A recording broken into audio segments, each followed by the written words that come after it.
Welcome back to the Munn Avenue Muse podcast, brought to you by the Munn, M-U-N-N, Avenue Press.com, where we have the pleasure of meeting talented authors and other people involved in publishing books we love. And today I am delighted to welcome a very recent author, Tom Mauser, who just published the Civil War historical fiction novel called This Leavened Land. Tom is a lifelong history enthusiast and passions for the American Civil War, holds degrees from the University of Toronto and Syracuse University. And after various technical and management roles in the computer industry, he began a second career teaching English, which is why probably he knows how to write well. Tom spends his time visiting Civil War battlefields, traveling with his wife all over the world. And as a cancer survivor, Tom passionately believes that life should be lived with faith and perseverance. So, Tom, welcome to the Munn Avenue Muse. Thank you very much, Charlie. Appreciate it. Thank you for the opportunity, and I'm honored to be here. Well, it's great to have you here. And one question that I had when I first met you was, as a Canadian, how in the world did you get interested in the American-U.S. Civil War? Oh, that's a good question. Well, I was about 10 years old, and on my father's side, I have a number of relatives in the U.S., and one of my aunts from Ohio, she's passed away many years ago, but she and her husband, my uncle, came up to visit us one summer. And as I said, I was about 10 years old, and she brought me a book called Heroes in Blue and Gray, written by, I believe, Robert E. Alter was the author. And it was a book that was written mostly for young boys, dealing with the American Civil War. It didn't really talk much about the political stuff in terms of Abraham Lincoln and Congress and so forth and the Confederacy, but it had to do more with the military campaigns and battles that were fought during the Civil War. And it just sparked my interest. I really got hooked on the Civil War. And ever since then, I've been quite passionate about the Civil War. So I've got a large collection of books on the Civil War. I've traveled to several battlefields, including Gettysburg and Antietam as well. And I've read a lot about the Civil War. And I thought now, eventually, since I've retired, it might be a good opportunity for me to kind of put pen to paper, so to speak, and write something that I really care much about or have quite a bit of passion for. And the end result, of course, is This Leavened Land. Yeah, no, it's a wonderful read. In fact, just yesterday, a review came in from the San Francisco Book Review, and I'd like to read that because it's quite enthusiastic. Here we go. There are many weighty, epic books about the Civil War. Though Mauser's is small by comparison, it carries just as much punch. It's quick-paced and intense. A story about revenge, loyalty, and a boy's growing into a man.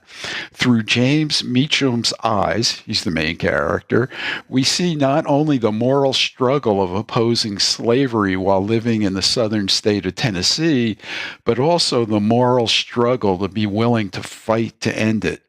This book is a fresh look at the Civil War, and I highly recommend it.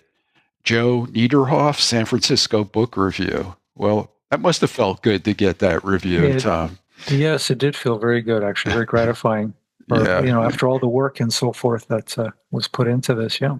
That's terrific. It's interesting, Tom, when you were first talking about the book you received when you were 10 years old, it makes me think about a question that I've asked other people, not, everybody, not just authors, which is, has there ever been a book you read that changed your life? And clearly that book you received at 10 years old changed the trajectory of your life and your interests and passions. It actually ignited something in you that you found yourself. And I've had the same experience. So for those of you listening, if there's a book that changed your life, please post it in the comments. If you're listening on Substack or watching on YouTube, tell us a book that changed your life. I think we'd all be really interested to hear the story behind that, just like Tom's. And you kind of anticipated one of my questions, which was what inspired you to write This Leavened Land. So I'll dig a little deeper on that one and ask you, how did you come up with this particular story and this particular character to be your main character? Well, originally when I was thinking about writing something concerning the American Civil War, I was thinking of writing like a historical murder mystery that would be set in the South during the Civil War. And I started doing a little bit of research on the internet, trying to find some local information, maybe in Louisiana, perhaps Mississippi, I thought might be an interesting venue. And I came across the story of the murder of 4 Union soldiers in eastern Tennessee in late 1864. True story, a true story, right? Actually, a true story. Yeah. I believe 1 or 2 of the soldiers actually survived the murder attempts, although they were obviously gravely wounded or seriously wounded. And then I started doing a little bit more research about eastern Tennessee during the Civil War. Now, most people, I would think, would say, well, the Confederacy was this big block of 11 southern states. They joined the Confederacy and they fought the North. But what I found, at least in eastern Tennessee, was there was a large pocket or pockets of pro-Union support, even though Tennessee, of course, was the last state in the Union to leave or secede from the Union and join the Confederacy. And during the course of the war, there was a lot of tension and conflict between pro-Union forces and pro-Confederate forces among the civilians. So they organized their own militias, guerrilla outfits, bushwhackers, if you will. And the more I thought about it, I said, well, this might make a much more interesting story. I have some different characters that I could introduce and tell the whole story of what was happening there. And I originally wrote about 130 pages of an original manuscript that was basically 5 or 6 individual characters, both Union and Confederate, who were speaking in the first person. And I was just kind of going through their narratives throughout the course of the war. And I sent the manuscript to a writer in California. I think he was a screenwriter. And we had a chat on the phone afterwards for about 2 or 3 hours. And he said, you know how to write in first person, but since this is your first effort, you might want to just take one character and tell their story. It's a little bit easier to manage. You can kind of develop the story and the character. So I looked at my characters. I had both men and women. I had several very strong women characters, and I had several very strong men characters or male characters. And I thought, I have this one character who was a farm boy, a Confederate farm boy, actually in eastern Tennessee. And I sort of changed his whole story, if you will. The family background ended up being eventually, of course, joining the Union guerrillas and fighting in the Civil War itself. And I went through a whole number of iterations. I was also a member of a writers group here up in Toronto, Ontario, Canada. And I would be presenting the various drafts of my manuscript, and I got all kinds of, some were positive, some less positive, but all in good spirit, if you will. The intentions were good. And eventually to the point where I was able to develop the story that you see today or have been able to read today. I think also I found that period, and I've always been interested, obviously, in the American Civil War, but I think I always wanted to see James Meacham, the protagonist, have his own personal struggles. I mean, he has a physical limitation with regards to his left leg. It's obviously noted in the novel itself, but also the moral dilemma that he's involved with. He feels that he's more of a coward. He feels that if he ever finds himself on a battlefield, he might just turn away and run off from the battlefield. And there was a neighbor of his in the story itself who says, well, you really can't run away. Once the war starts, you got to choose sides. You can't sit in the middle.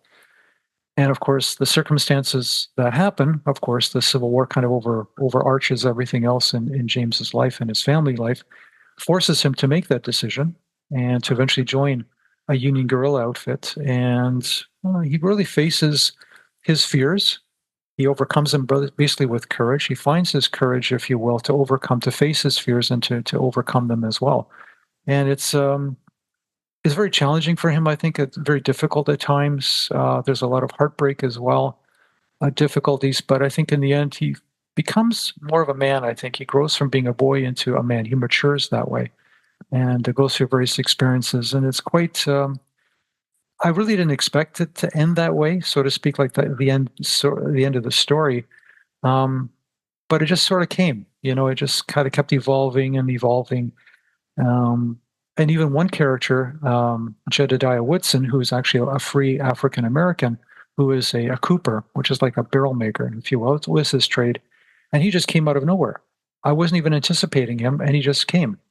Well, And he became a very good steadfast friend of James as well. And they kind of have this kind of adventure going off together as well. what you touch on is a couple of important points that the writers who are listening will appreciate. And it was startling to me when I wrote my first book too, which is fiction. I write thrillers. I'd be writing at the end of a writing session, a character would appear or a new storyline. And I'd say, well, like, where did that come from? And when you're in the zone writing, you're really pulling from your unconscious or subconscious mind. Mm-hmm. And that's where, like, the authentic emotions, some of your own personal history and struggles get blended with these characters, right? So that's where they come from. Exactly. And the second point that you kind of wove in there is how a story can evolve over time when you're working on it. You think of more things, or you change things, or often the ending is unexpected. Now, there's a lot of writers who say, okay, they know the ending first and they work backwards, or they write towards it. I'm of a similar school, which is, and Ann Patchett even made this comment about writing, that she doesn't know what the ending is when she's writing either, and is willing as a writer to be surprised on the journey of writing.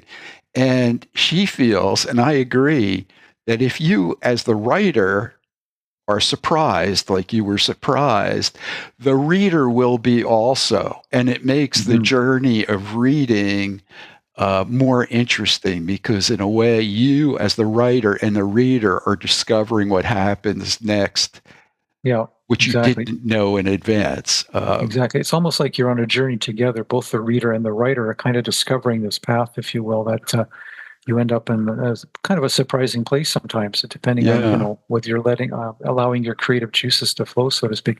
I'll just give you one very brief example. When I first started writing this story, I had one character who was a judge, and he makes a very minor appearance in the novel itself, Judge Endicott.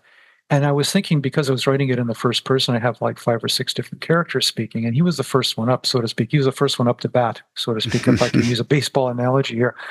And I remember sitting in front of my laptop, and I had Microsoft Word document open. It was blank, and I said, "Well, what does this guy sound like? I really don't know what he's thinking." And I thought for a little while, and then honestly, Charlie, it just poured out of me. I wrote 20 pages in about maybe an hour, and he was speaking like he was there all the time. Now, one of the challenges with writing historical fiction is that, of course, you want to do your proper historical research for the topic that you're writing about, the period that you're interested in. And so I did quite a bit of research on, in terms of Eastern Tennessee and the conflicts that were going on there. But they also have an East Tennessee Historical Society, which digitized a lot of letters and journals and memoirs and diaries written by people who lived in Eastern Tennessee during the Civil War, both Union and Confederate. And I read a lot of them, and some of them were quite funny, actually. One girl was 12 years old, and she always had these humorous little jokes, about Abraham Lincoln and so forth. And she was a Confederate girl. I thought, well, the way they wrote perhaps is the way they would speak. So that kind of got me my juices going, so to speak, as well. But then when I wrote the judge, although he plays a minor part now, he just kept on talking. He just would not shut up. It's like, what is this? We all know people like that, Tom. Yeah, you know that people in life. You might have family members who do that. I've had people when I was working in the computer industry were like that. But he just kept talking, and he was telling his whole story. He was in Charleston, South Carolina, on the eve of the Civil War with the Fort Sumter. He was visiting his brother and sister-in-law, and it just flowed. So that was quite a surprise as well for me. Well, and it's a reason too that I think your characters are so human and so real And in a way, when you think about it, the moral quandaries James faces or the other characters, we all face things like that today. Mm-hmm. But the Civil War uh, is such a vibrant historical scenario to make this happen.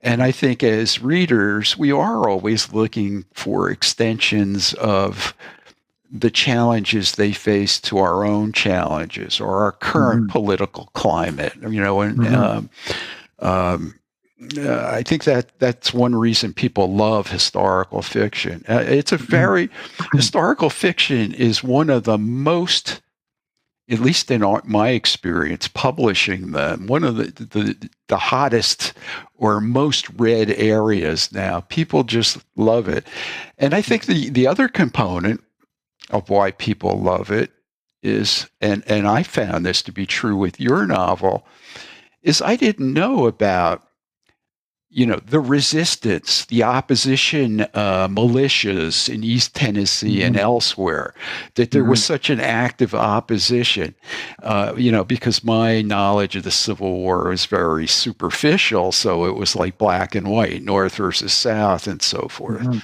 Speaking about when we're talking about the the Civil War itself and how it's sort of carried through in American history to the present day, um, William Faulkner, the American writer, once said that the past is never dead; it's not even past.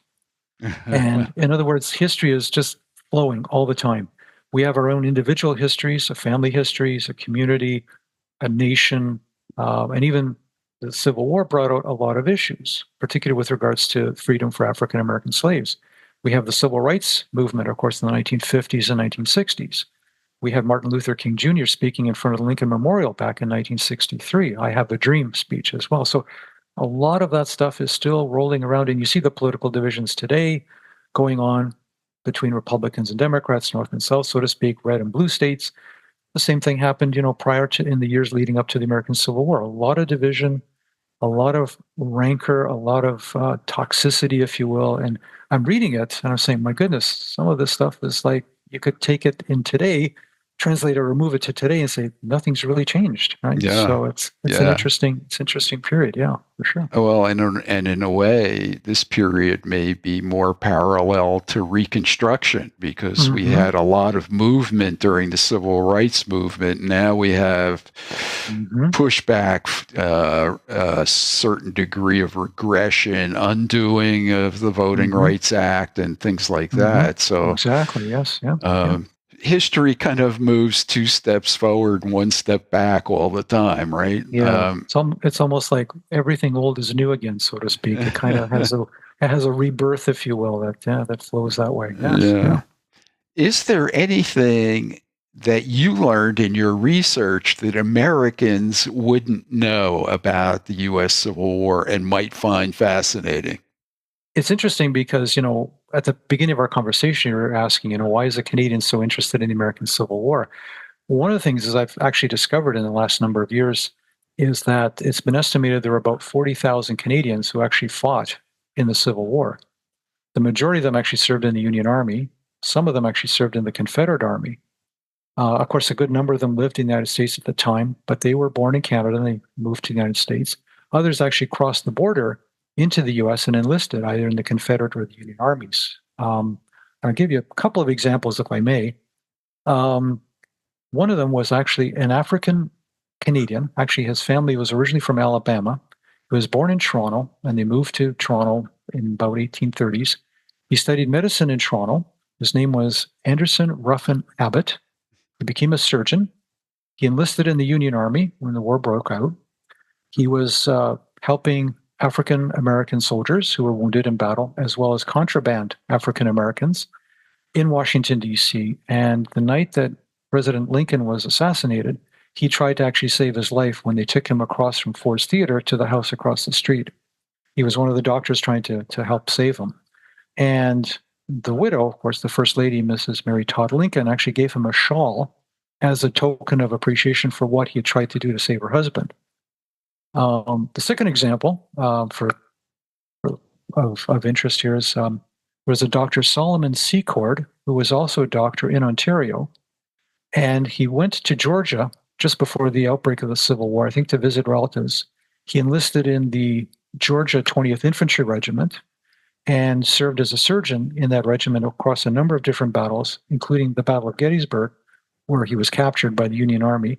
He escaped, and then he eventually went south again. And then after the war was over, moved back to Canada, where he became quite a well-known family physician and small-town doctor in Ontario as well. So a little bit of that connection there as well. That's I think might be interesting to some of our Canadian listeners or readers as well.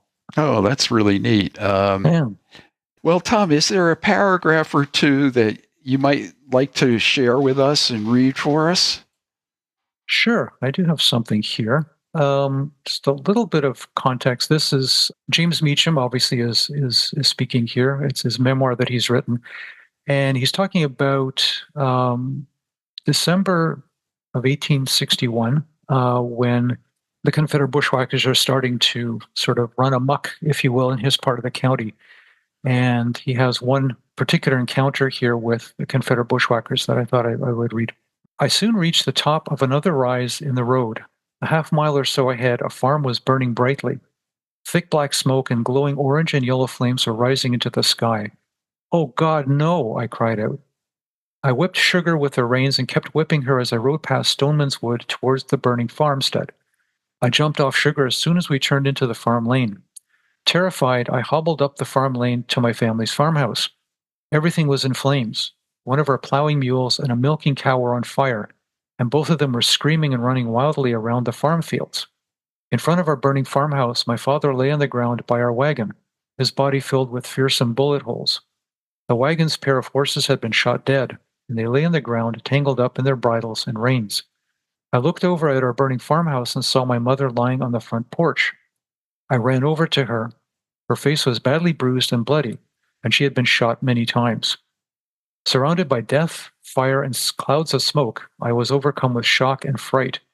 I stumbled off the farmhouse steps and saw two dark figures sitting astride a pair of horses in the farm field that lay directly behind our farmhouse. Still filled with fear and in shock, I somehow collected myself and hobbled back down the farm lane to Sugar. She stood where I had left her. I climbed up into the saddle, whipped her sides with the reins, and galloped off. I rode along the country road for a distance before I reined Sugar into Stoneman's Wood. Crashing through the undergrowth and snapping off small tree branches in the thick, darkening woods, I dared not look back until we safely reached a deep and muddy ravine on the far side of the forest. I pulled up on Sugar's reins and looked back over my shoulder. Not a soul was seen, not a sound was heard. I got out of the saddle, tied Sugar's reins to a nearby tree branch, laid myself down on the cold, hard ground, and covered myself with old leaves and small branches. No sooner had I done so than my shock and fear gave way to an immense grief. I wept until I fell into a fitful sleep. I awoke on Christmas Day. Darkness was beating a slow retreat as a pale morning light was beginning to spread across the sky from the east. I glanced at Sugar. She was eating hickory nuts that lay on the ground near a large hickory tree. As I lay shivering, sore, hungry, and alone, I swore a blood vengeance against Hiram Bolt. Wow. And Hiram Bolt is sort of the antagonist, if you will, to James Meacham in the novel itself. They actually were good friends growing up, but they had a falling out and over the Civil War, and that was was a very intense scene. So yeah, very intense. And there's a number of intense scenes, but it's. Yeah, good. Thank you for sharing that. And, if you all would like to read more, This Leavened Land is available on Amazon.com and BarnesandNoble.com.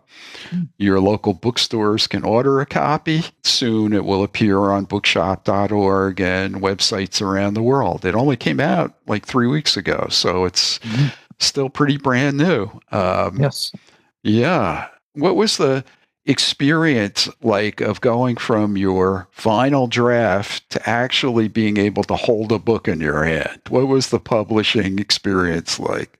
It was almost surreal in a way. I mean, I have to give thanks to you, Charlie, and to your staff there at Munn Avenue Press for the great work you did putting together the front cover, the back cover, the inside formatting, the editing, proofreading that you did as well. Yeah, it was surreal in a way. I didn't really think it was going to happen. I had actually, it's taken me about 10 years to actually write this story. I had fits and starts. I was working full time. Then I switched careers, as you mentioned at the beginning of our conversation here. I went through an illness. I had cancer and COVID. So there's a lot of stuff going on. And there were moments where I thought, this story is not going to go anywhere. I might as well just give up on it. But somehow I would put it aside for a little while, and then I'd start it up again, and it just seemed to kind of move slowly but surely, forward. But I think the experience with Munn Avenue Press, I think was just first class. I mean, the enthusiasm you had for my story, the positive feedback I received, the options you gave me with regards to some of the publishing options, so to speak, and the front cover designs, it just made it. I just felt very comfortable and relaxed in the whole process. I think that's what I really have to say, and it's been a wonderful experience. And I have you and your staff to thank for all that. So much Well, thank appreciated. you. Thank you. We Yeah. appreciate it. We were genuinely enthralled with your story, and it Mm. was really fun to work on. Talk about the images on that cover and what they meant to you. Why did that represent what you were writing, and were you trying to evoke with that image? I think the images themselves kind of evoke for me a certain emotion. It's like a nostalgia for the past, but I think also respect for the past. A realization that there was this part of Tennessee that went through the Civil War itself. It wasn't all peace and quiet, so to speak. The farmhouse itself kind of symbolizes the Meacham farmstead, if you will. You have the worm fence sort of in the background a little bit as well. And of course, the artillery pieces represent the Civil War itself, because those are sort of the symbols, if you will, of the Civil War.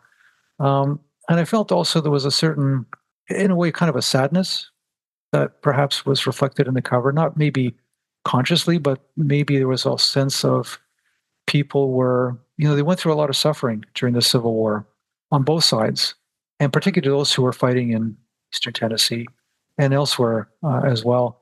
And I just felt that was, it sort of touched me somewhere. It was kind of when I saw the different front covers, that was the one that kind of, I kept coming back to it and saying, there's something about this cover that I really like. It just said something to me. And perhaps it was also the sort of the patina color as well that was quite interesting. It sort of reminded me of Alexander Gardner, who was a highly regarded photographer during the Civil War. And I have a collection of his photographs in a book. And the patina cover that you designed for me, very similar to his photographs. Yeah, And I it's thought, almost a sepia tone. It's yeah, got sepia that. tone. That's It right. looks Yes. like that period. The other thing I like about it too, there's no people in it. Hmm. There's a kind of stillness Hmm. about it. Hmm. Like after the cannons are fired, what's it like? Hmm. Or And maybe it's also, yeah, sorry, Charlie, to interrupt. Maybe it was also, there's a suspense hanging in the air at that point. You know that something is going to happen. The Civil War is about to erupt, or the conflict in Eastern Tennessee is about to erupt. I mean, things are relatively quiet up until about November of 1861. Then you had some Union people who burned a number of bridges, which is actually a true story. And I quote the Secretary of War, Judah Benjamin, who actually said, anyone who is caught burning a bridge in Eastern Tennessee has to be hanged immediately. And that's actually used as part of his quote, is actually in the court transcript, if you will, that I have in the story itself. So there's this kind of like, you're just waiting for the next moment, and you know something is going to happen. It could be the Union guerrillas are, riding through the woods and they're going to get bushwhacked, or the Confederates likewise, or there's going to be a conflict between the two of them. There's going to be an open fight and so forth, or something is going to happen in somebody's life that's going to change or alter it completely. So that's kind of that suspense, if you will, that sort of hangs in the air. That I think yeah, also comes across on the front cover as well. yeah, yeah. Well, I'm listening. As I'm listening to you, Tom, I'm thinking of a couple of things. One is, and we had a discussion here yesterday regarding another book we're working on, but the reaction to a cover, when people see a cover, it's like a split second visceral reaction. You use the word emotional. And I think, especially in fiction and even a lot of nonfiction, a good cover evokes a strong emotional or visceral reaction, almost an unconscious connection. It's not, you're not looking at it rationally, saying, oh, that's very nice, blah, blah, blah, blah. That's not how people react to covers. And the second thing, which I was thinking about when you were talking a little earlier, but it kind of came up again, because you're obviously, as I listen to you talk, you're extremely knowledgeable about the Civil War. You've spent a lot of time studying it. And I think another reason that people love historical fiction, and I believe this is true, and I know I try and do it in my fiction as well, is you can learn a lot of real history, but it's through the eyes of these fictional characters. So you've got a really enjoyable, interesting, challenging story. But at the same time, you're learning things about what really happened during the war. That's right. In my novels, I write techno thrillers. So, yeah, it's a fast-paced action story, but there's a lot of real things happening today that most people don't know about. In your story, there's a lot of real things that happened then that most people don't know about, including me. So it makes for a really fascinating read. So Tom, what's next? Are you working on another book? Well, I've got a couple of ideas. One is a historical murder mystery. I want to go back to my original interest.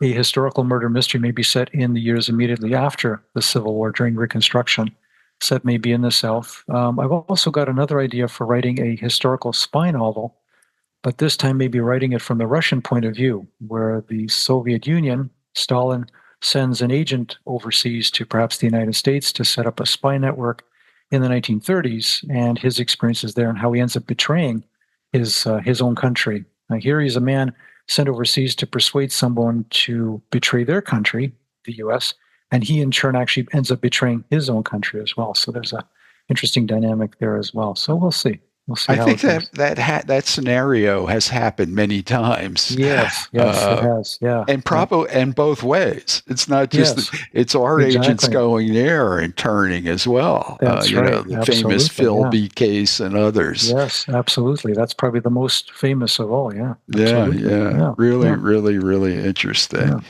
Yeah.